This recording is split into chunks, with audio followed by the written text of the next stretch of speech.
Madam সরুন সরুন, আমার একটা খুব জরুরি কাজ আছে। আরে তুই কি পাগল নাকি? উইদাউট এনি পারমিশন তুই আমার ক্যাবিনে ঢুকে আমাকে চেয়ার থেকে উঠিয়ে দিলি? তুই কি জানিস তুই এখন কি করছিস? যা এখান থেকে, বেরো। ম্যাডাম আমি আমার কাজটা শেষ করেই চলে যাচ্ছি। তুই কি কাজ করবি? তুই কোনোদিন কম্পিউটার দেখেছিস? যা এখন এখান থেকে। হ্যাঁ ম্যাডাম দেখিনি, কিন্তু দয়া করে ডিস্টার্ব করবেন না, আমাকে আমার কাজটা করতে দিন। দেখ তুই অনেক ছোট, তাই তোকে শান্তভাবে বলছি, বেশি বাড়াবাড়ি করিস না। যা এখন এখান থেকে। ম্যাডাম আমি শুধু আমার কাজটা করছি, কাজটা হয়ে গেলেই আমি চলে যাব। আমাকে একটু শান্তিতে কাজটা করতে দিন।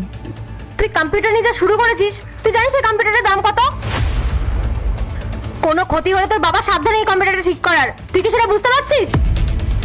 ম্যাডাম আপনি এত কথা কেন বলছেন? আমি তো বলছি এই কাজটা শেষ করে আমি চলে যাব। প্লিজ মাত্র 2 মিনিট, একদম চুপ করে থাকবেন। তুই কিছুতেই শুনবি না তাই না? দাঁড়া, তোর বাবাকে এক্ষুনি কল করছি, তারপর বুঝবি।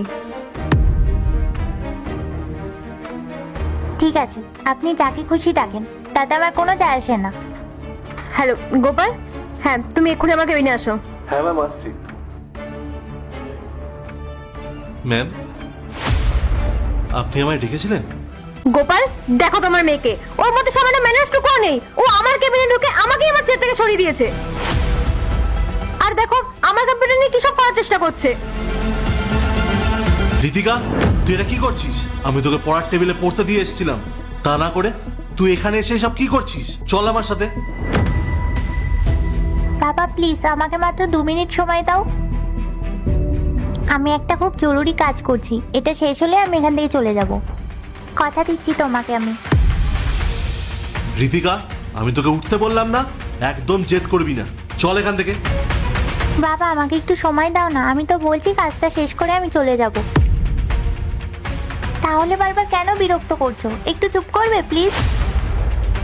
বাহ চমৎকার, তোমার মেয়ে তো দেখছি তোমার কথা বিন্দুমাত্র কানে তুলছে না। তুমি কি ওকে বিন্দুমাত্র শিক্ষা দাওনি? বড়দের মুখে আবার তখন থেকে কিভাবে তর্ক করে যাচ্ছে। সরি ম্যাম, আমি ওকে এক্ষুনি সরিয়ে দিচ্ছি। দেখো মা, আমি একটা ইম্পর্টেন্ট প্রজেক্টের কাজ করছি, এটা যদি সময় মতো শেষ না হয় তাহলে আমার চাকরিটা ইন্টারনেটে পড়ে যাবে, সাথে তোমার বাবার চাকরিটাও ঝুঁকি পড়বে। তাই তোমাকে ভালোবেসে বলছি, প্লিজ ওঠো এখান থেকে।